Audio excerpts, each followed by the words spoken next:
donner naissance à un autre bébé. Donc, c'est important de considérer le fait que pour prévenir les problèmes gynécologiques, tout doit commencer au moment où le bébé voit le jour.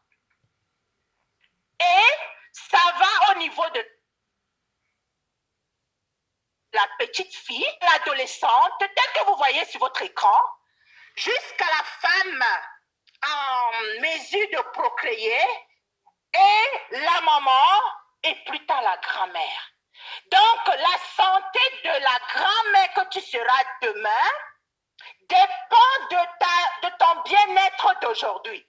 Donc, si tu veux être en santé sur le plan gynécologique, lorsque tu seras grand-mère, c'est maintenant que tu dois faire les bons choix. Est-ce qu'on se comprend? Est-ce qu'on se comprend? L'énergie de cette salle. On commence par les bébés. Les bébés ont des problèmes liés à l'organe reproducteur. Comme vous voyez sur votre écran, les bébés souffrent souvent des infections, que ce soit urinaires, que ce soit urogénitales.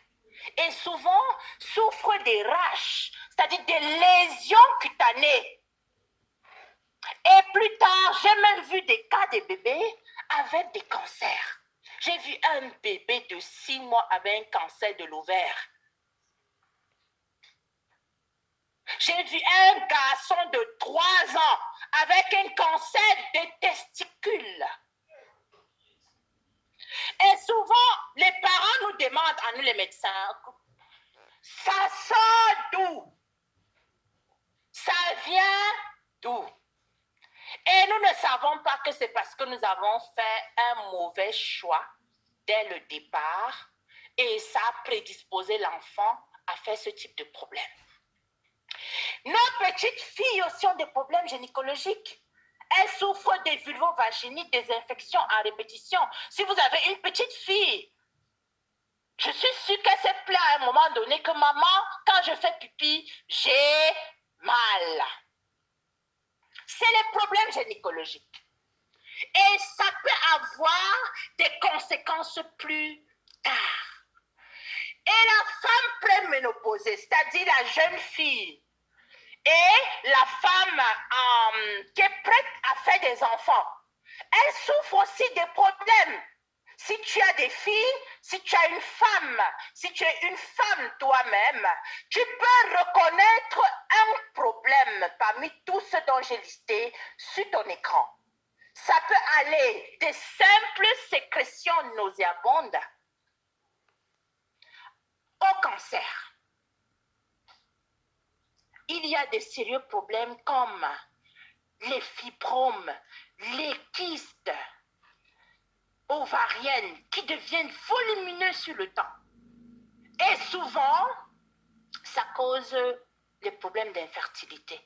Il y en a qui souffrent des douleurs chroniques. Et quand elle fait l'amour, elle ne ressent rien. Elle a plutôt mal. Donc, quand elle est en train de faire l'amour, sa pensée, c'est que ça finisse vite. Ça peut jouer un grand rôle sur la notion d'harmonie dans le couple. Et ça crée des divorces, ça crée des sérieux problèmes. Et maintenant, les femmes ménopausées, elles souffrent des problèmes aussi. Elles souffrent même plus de problèmes que les autres parce qu'elles ont accumulé des déchets, des problèmes jusqu'à leur âge. Ça a eu de l'effet sur leur appareil reproducteur. Ça peut aller des infections à répétition, aux sécheresses vaginales, au cancer et même au manque de libido. C'est-à-dire qu'elle n'a plus le désir de faire l'amour avec son âme. On parle de la notion d'harmonie. Et l'harmonie sexuelle est très capitale pour le couple et pour la famille. Donc, vous voyez que toutes ces personnes, que ce soit du bébé jusqu'au ménopausé, elles souffrent toutes. Et tous ces problèmes sont préventifs. Mais il y a une chose qui les met tous, comment je vais dire, qui les caractérise, que ce soit une femme, un bébé, jusqu'à la femme ménopausée, un bébé va saigner. Une femme saigne et une maman a déjà saigné. Ça veut dire que le cycle menstruel est un moment, est une période déterminante pour le bien-être gynécologique de la femme. C'est là où tout se joue. Et croyez-moi, le cycle menstruel d'une femme, c'est un cycle de réparation et de régénération pour la préparer à la productivité, à la multiplication. Et ce sont les phases dont vous voyez aujourd'hui, ce n'est pas un cours de physiologie, c'était juste pour attirer votre attention que les femmes saignent. Un bébé, une femme bébé va saigner. Une jeune fille saigne et une maman ménopausée a déjà saigné. Et c'est un moment critique et crucial qu'il faut maîtriser. Et elles utilisent quelque chose pendant cette période pour leur confort, pour leur protection, pour leur hygiène aussi, pour ne pas se salir. Elles portent quelque chose. Et cette chose dont elles portent, souvent elles ignorent de quoi c'est constitué. Elles ne prennent même pas souvent la peine de regarder ce qu'il y a à l'intérieur. Ou bien quand elles prennent le paquet, il n'y a aucune information là-dessus. Que c'est fabriqué à base de quoi? On ne sait pas. Mais aujourd'hui, avec la venue de l'information du digital, nous pouvons nous informer et avoir toutes les réponses à nos questions si on cherche. Alors, les serviettes hygiéniques, les couches des bébés, les papiers toilettes, les papiers toilettes, tout ça sont fabriqués à base du carton recyclé. Et on utilise des substances toxiques. On utilise des composantes chimiques que nous allons découvrir, des agents de blanchiment, des désinfectants, des parfums, pour pouvoir le rendre agréable à la vue. Croyez-moi, c'est la clé. Si tu comprends ça, tu feras enfin le bon choix pour tes enfants, pour toi-même, pour ta famille et pour tes amis. Tout est fabriqué, ces serviettes, ces couches sont fabriquées à partir du carton recyclé. Comme vous voyez sur ces images, que ce soit les tampons, que ce soit les couches, que ce soit les serviettes hygiéniques que les femmes utilisent, c'est fabriqué à partir du carton recyclé. Et souvent, des serviettes recyclées ou des couches recyclées. C'est horrible, n'est-ce pas? Quand j'ai vu ça, je me suis sentie très mal.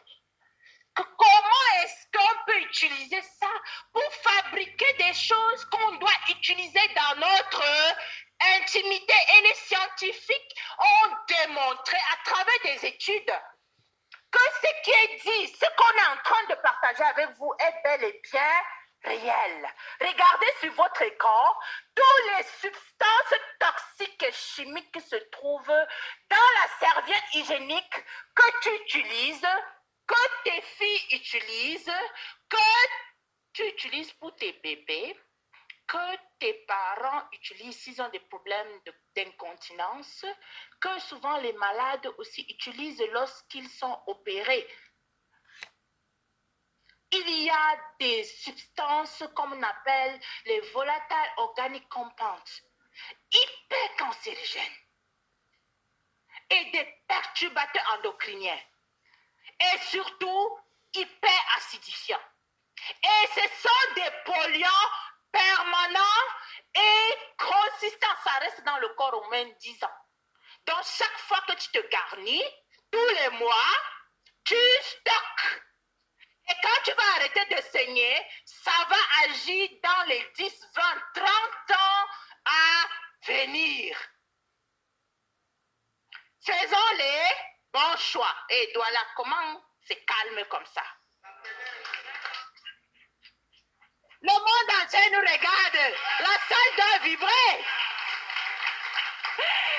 Alors, quelles sont dans les conséquences? Les conséquences peuvent aller des déficiences cérébrales. Vous voyez les enfants qui naissent avec des problèmes au niveau du cerveau, des malformations congénitales, les enfants autistes, les enfants hyperactifs, les problèmes liés maintenant au cerveau. Et l'asthme, les problèmes d'allergie, les problèmes respiratoires, les handicaps même, les malformations congénitales, certains cancers. Je vous ai dit, moi j'ai vu, quand j'étais en deuxième année spécialisation à l'internat, j'ai vu un bébé de 6 mois avec un cancer de l'ovaire. C'était grave. Le déséquilibre hormonal, baisse d'immunité. Vous pouvez imaginer tous ces organes, ces produits chimiques et toxiques comme la dioxine, le chlore, ont de l'impact sur notre système immunitaire et ça nous prédispose à faire même d'autres maladies. Et tous ces déséquilibres hormonaux peuvent même affecter le pancréas, peuvent affecter la thyroïde, peuvent affecter le système circulatoire, le cœur et les vaisseaux sanguins, parce que ça se dépose dans les tissus mous. Juste à partir de nos cervelles hygiéniques et les couches de nos bébés.